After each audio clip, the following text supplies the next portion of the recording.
welcome to Explore This. I'm Kinga Phillips. And I'm Justin Walter, and today we are talking about 2 islands in the Dutch Caribbean, as well as a state in the country of Brazil. Oh, we have a good show for you today. So we're going to start with the ABC Islands, and we're going to start with the C of that. So Justin and I had the pleasure of visiting the Dutch Caribbean, and specifically the island of Curaçao, which was beautiful, magnificent, fun, exciting, lots of adventures. So Justin, give me a little overview about Curaçao. How do we get there? Where is it? Just paint the picture. So the ABC Islands, like Kinga said, Aruba, Bonaire, and Curaçao are islands known as the ABC Islands that are off the coast of Venezuela, about 100 miles or within 100 miles off the coast. You can actually see Venezuela if you skydive. Yes.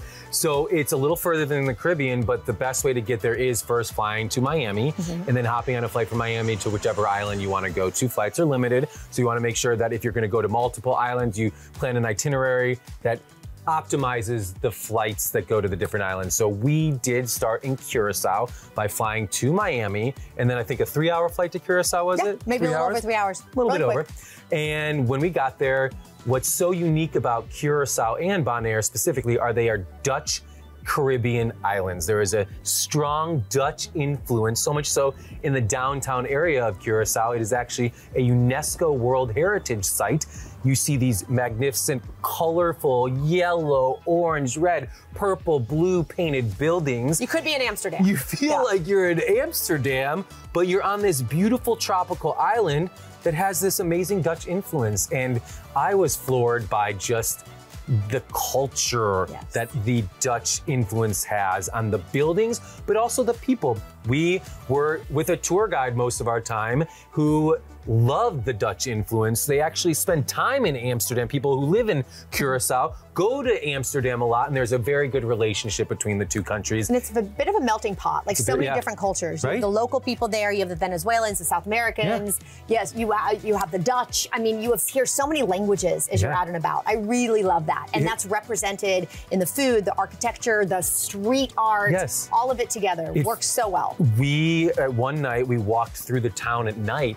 We didn't even know where we were going. We felt safe everywhere on the island. Very safe. Very safe. Which is important to note, because I feel like that is not always the case on many islands in the Caribbean. Yeah, so we felt very safe, and what we loved also was the amount of action adventure activities on this island. Yeah, so give us the highlights, Justin. Give us the highlights. All right, our first thing that we did was we went rappelling off the Queen Juliana Bridge, about 185 feet above the ground. Now, it's not just going... Describe it, because it's pretty extraordinary. You're not just going to the top of a bridge and rappelling. You go to a bridge, you crawl through a tunnel, and then you crawl underneath the bridge, and then there is... So you're actually in the bridge itself. Inside the bridge, there is a, what do you call it? A porthole. A porthole that is maybe this big, I would say about this big. That you have to crawl out as if you're almost, you know, birthing out of the bridge, and then you get hooked up while you're standing on the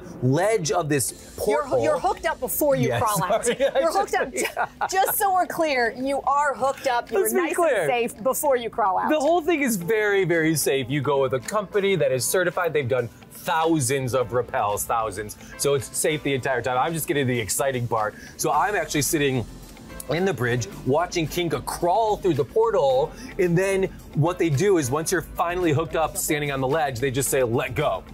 But let me interrupt. I'm scared of heights. So one of the scariest things I've ever done is crawling through that porthole, because when you do exit, you have nowhere to put your hands. There's literally the metal on the side of the bridge, and for you to stand on is a ledge about this wide. So you are standing fully relying on your harness and your abseiling gear and full confidence in your guide, who is a police officer. He is phenomenal at what he does.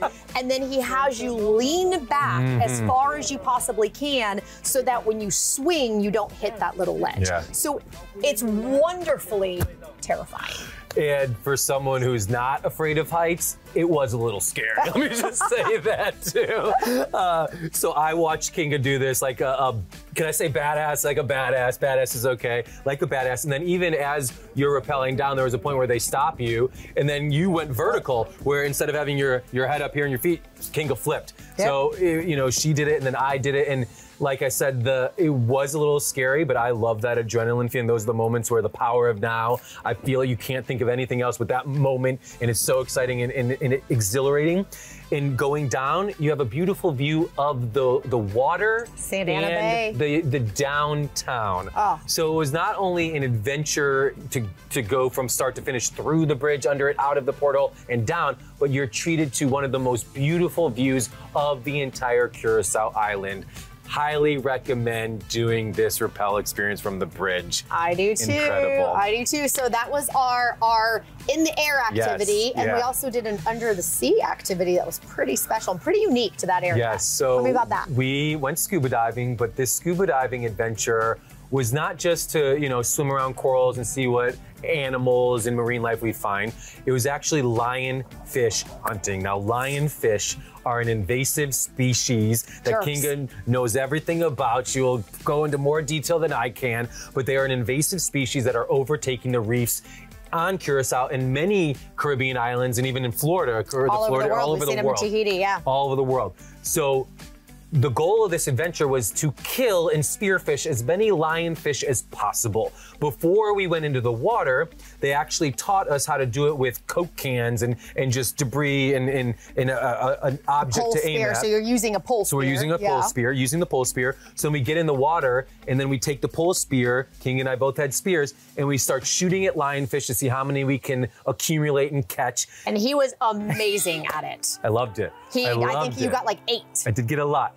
And it was incredible, but the one of the most interesting parts about the whole experience that I'm gonna turn over to you, Kinga, is not only are we killing these lionfish, but then what happens after we bring them out of the water and onto the shore?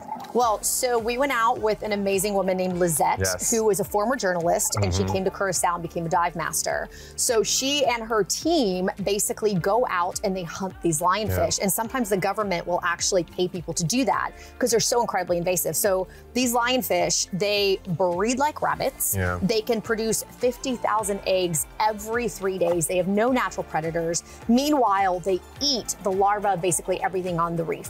So they are detrimental to the biomass, the native biomass on the reef. Their egg cases actually have like a protective coating that has some kind of a toxin on it so that nothing wants to eat it. They also have venomous spines along their back and in their dorsal area. So they are just the meanest, nastiest little things in the whole wide world. And a lot of these places we would look and there'd be like 4 of them in there. So many. So what Lisette does to get rid of them is she has opened a restaurant where she serves lionfish, because once you get rid of the spines and the sacks, their meat is delicious, actually. We had it, we ate it, yes. It's great. And she makes jewelry out of it.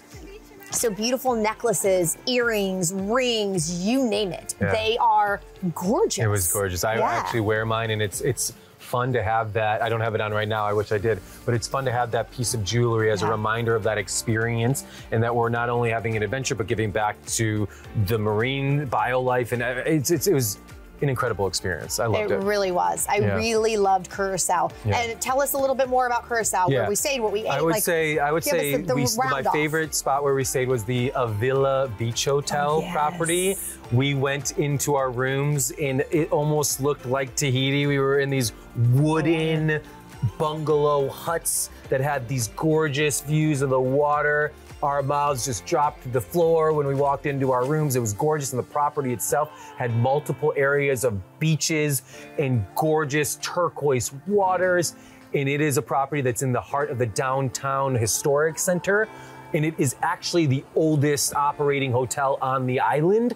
So it has historic, significance. It was a gorgeous laid out property with beautiful rooms.